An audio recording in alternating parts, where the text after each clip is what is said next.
Okay, welcome to Master Guitar. I'm blasting on my Epiphone Les Paul Standard right now.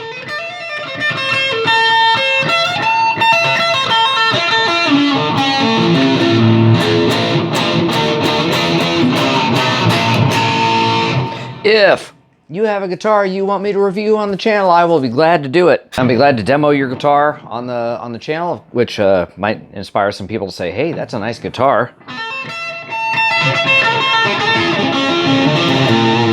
Again, if you just found the channel, some background on me. I've been playing guitar since 1966.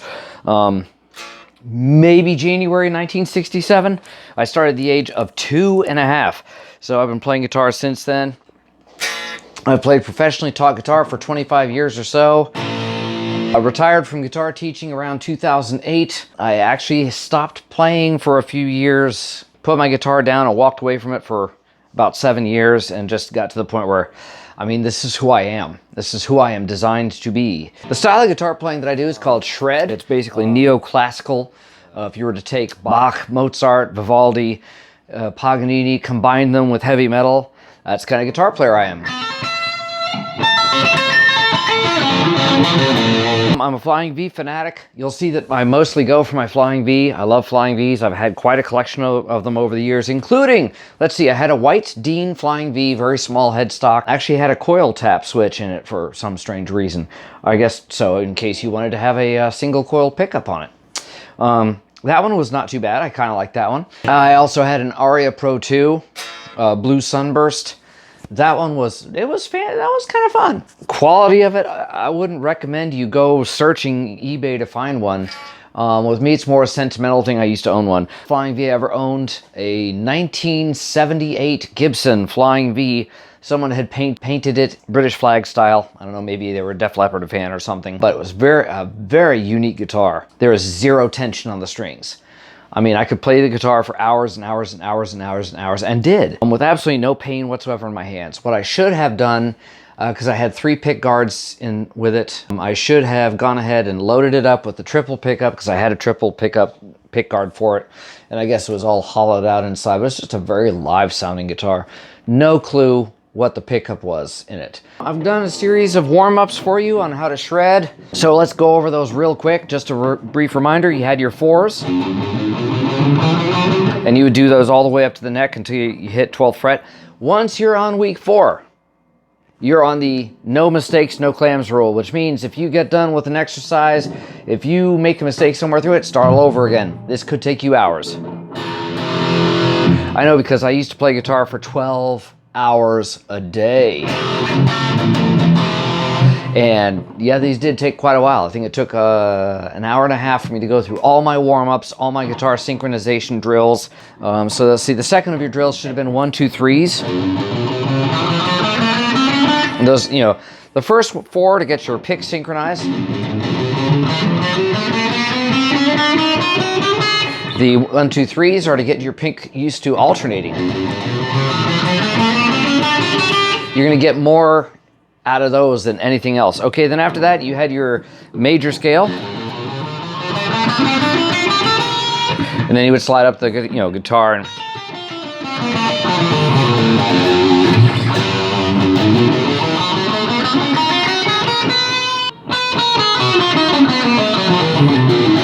etc. Then after that, you had the ones I gave you last week, which are your 7ths and 2nds, which is you're going to be going down, as you're going up the scale, you're going down a 7th.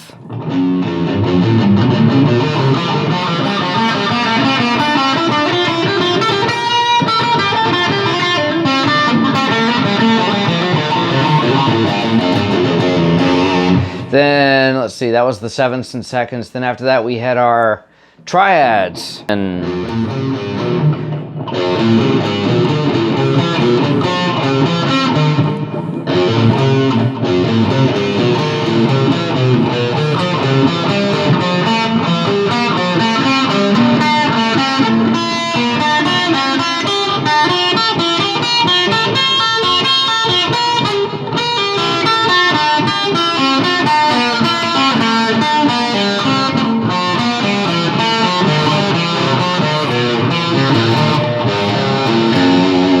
And then you'd go up the neck like that. I think in one of these I also talked about the concept of mushin, which is the Japanese word for no mind. Do not think while you're playing guitar. You can only do one thing at a time. You can only have one thought in your head at a time. If you're thinking while you're playing guitar, you're going to be making clams and mistakes everywhere. So now we're working on the next sequence. Are you ready? This one's called Groups of Four. Then we did the diatonic scale. That was your first one. Now you had seconds and sevenths. So that we did triads, which is threes. Now we're on the fours. And this is pretty much going to be it for your sequences. Let's go ahead and talk about what these are. These are groups of fours. So you're going to go up your F major scale, 4 notes. Now the only way to ascend it is to start on the second note and go 2, 3, 4, 5. Then you're going to go 5, 1, 3, 5. Then 1, 3, 5, 2. 3, 5, 1, 2.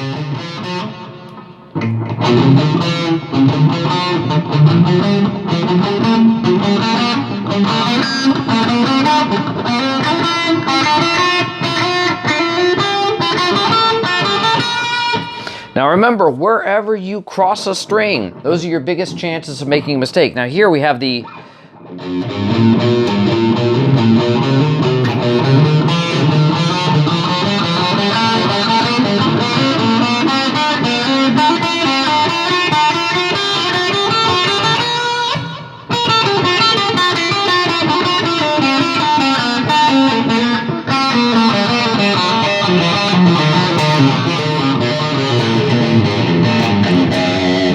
that was really sloppy.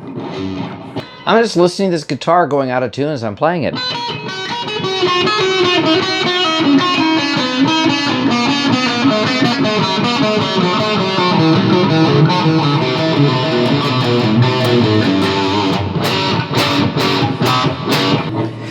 Whew. Man, it brings up memories of sitting in my den in Newport, Rhode Island, practicing these warm-ups ad nauseum.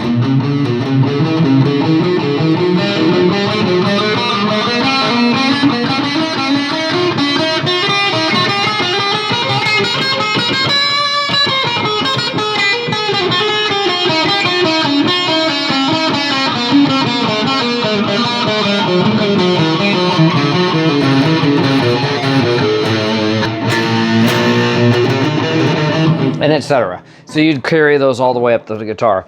This is all for your left hand. It's not so much for your right hand. Your right hand's not going to have any problems. You just...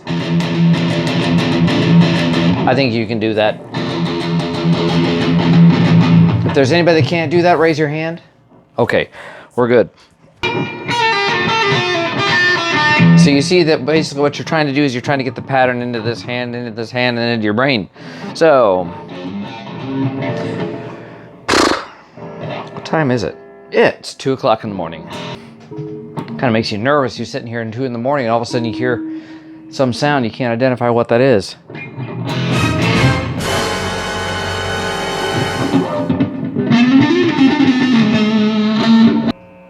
I keep hearing the weirdest sounds. And it's creeping me out. So these are Gilberts.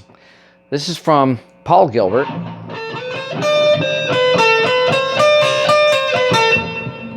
Again, make sure you're holding your pick correctly. Curl the finger, put the pick on, thumb down, tilt the pick slightly.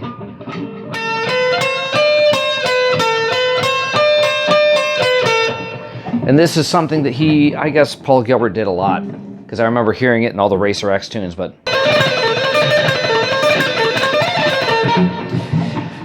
And what he's doing there is... Do I have all the treble on there? Anyway, technical difficulties. Hopefully the camera's working better, because last time I tried using the brights on my camera, on my ring light, and it came out overwashed and everything was faded out. It was terrible. So, A, B, it's, let's see, is this? Yeah, A, B, C, D, C, B, A, B, C, D, C, D, C.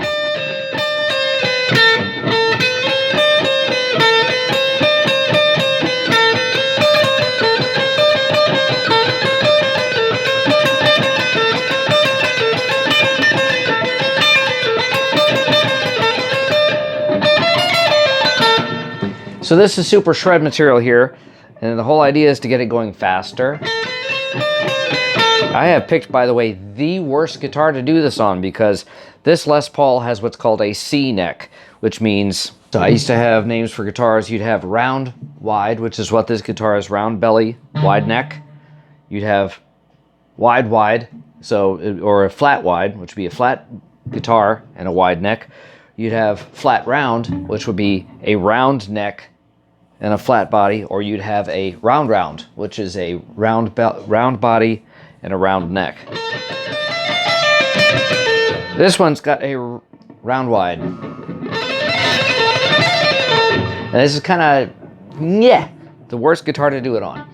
But if you have a really bad guitar to do this on and you get good at it, it'll be good on the other guitars.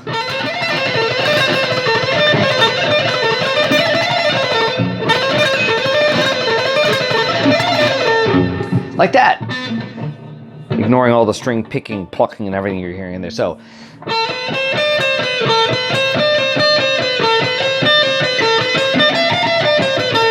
all right, got that? So, second string, 10, 12, 13. It's the same frets on both guitars. So 10, 12, 13. 10 on the first string, back. Like that. So now we got the 10, 13, 10, 13. So try that, and then when you're good with that, we're gonna add in once again, and then straight up 6 notes.